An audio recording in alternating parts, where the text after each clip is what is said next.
and welcome to UC Today. My name's David Dungay. Today I am with Scott Anderson from Intermedia. Welcome to the show, Scott. How are you?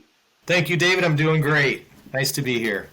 Fantastic. So we're going to be talking about customer ownership for managed service providers today. I'm really excited about this conversation. I think it's really pertinent. But before we get into that, Scott, can you give us a brief introduction to yourself and Intermedia? Yeah, David. So I'm Scott Anderson. I'm the Chief Marketing Officer for Intermedia. We are a company, Cloud Communications. We're a company that sells unified communications and contact center. In fact, UC Today recently gave us the award of Best UCaaS Provider, which we're very proud of and honored to have received. We primarily sell through the channel, so have a lot of relationships with MSPs and VARs. And although we sell to companies of all sizes, SMBs are our sweet spot. Great. So let's get into the conversation today. We're going to be talking about customer ownership for MSPs, but particularly around us all existing in this SaaS world that we do. So let's put a bit of context on this, Scott. Do you want to give us a bit of a rundown? Where have we come from when it comes to customer ownership in this MSP world? What kind of world have we been used to living in up to this point? Yeah, managed service providers, fulfill a significant need with businesses who don't want to or can't afford enterprise IT service organizations in-house. So service providers have been great for servicing networking, IT, managed print, security, you name it. And quite often, those MSPs become trusted advisors to the businesses that they serve. Local service, and they're on-premise, and they're in there installing, upgrading, servicing software, hardware, etc. And it's an industry that's been very successful across the board and in countries around the globe. So tell me then, we're in this software as a service world, or SaaS world now. And how has all of that changed, particularly for these MSPs? Yeah, so in the world before SaaS, it was a relatively straightforward relationship between MSPs and their customers. So again, you go on site, you may be upgrading software because the customer has purchased the software. You got to get access to their laptops. You got to, for on-prem phone systems, you got to open that closet and wire the closet, etc. The customer relationship was very straightforward. When SaaS comes on board, there's a lot of reasons that end customers went to SaaS. You have more flexibility. If you have an internet, you can be served from anywhere. Software gets automatically upgraded. Security, all of that kind of thing. It's OpEx or CapEx versus OpEx, so it's easier for the accountants. All of that. So a lot of end customers switched over to SaaS. That complicates slightly the MSP relationship with end customers because a lot of the SaaS providers want to have that end relationship with the end customer and bypass the managed service providers. What that means for a managed service provider is you kind of have a choice. You can decide not to play in that category. You can stay in your on-premise world. Chances are that's going to decline over time as SaaS becomes more and more prevalent. It's the way to go.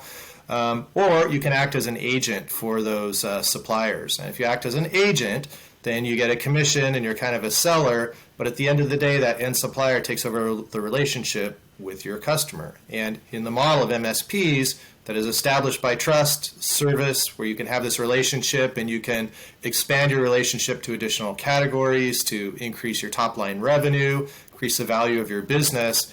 If you have a bunch of SaaS providers that take over the end relationship with your customer, they disaggregate you from your customer, and that can create challenges for any MSP's business. Yeah. So we see a lot of different business models in channel. We see that agent, that dealer model, that we sometimes call it over here in the UK. Why is that so important then for these MSPs to have that customer ownership? Is it ultimately that important for them to have that ownership, or should they just choose one of these other sort of models to model their business on? It's completely up to the MSP owner and senior leadership about the model that you want to take. Obviously, many have gone with an agent or a dealership model.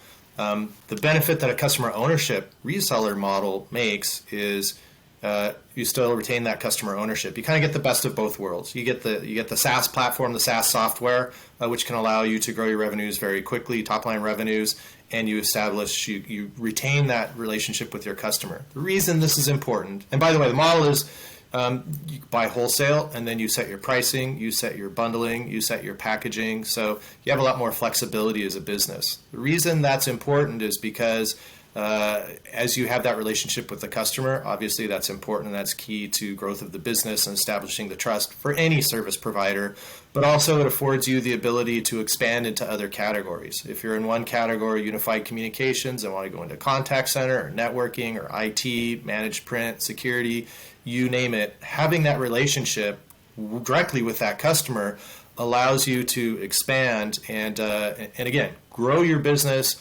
deepen the relationship with the customer, get more sticky with that customer. That all comes with a customer ownership resale model. Also, if you're sunsetting your business at some point in time and you want to sell it to somebody else, having those ownership and that relationship with your base and having a broad base, that's going to vastly increase the value of your business versus you've taken a commission and somebody else owns the customer that you used to own. Wow. So, I mean, MSPs then, can they have the best of both worlds, the SaaS world and the customer ownership? They can have the best of both worlds. Yes, they can have the best of both worlds, and some may not realize that. And again, it's whatever you want to do with your business, but it's important to be aware that there's multiple business models that you can have, and one of them is this best of both worlds. You can behave and operate in the way that you're used to as an MSP, and bring in that capability from a world-class SaaS provider, whether it's unified communications, contact center, or anything else. And the best of both worlds is really at your hands. So, Scott, this best of both worlds is it's an interesting notion, but how does a supplier's brand fit into this whole equation? So that's actually a really good question, David, because there's multiple options also with the suppliers you go with how you represent the brand. For those companies that may have a well-recognized brand, perhaps you want to sell, with their brand. That's an option.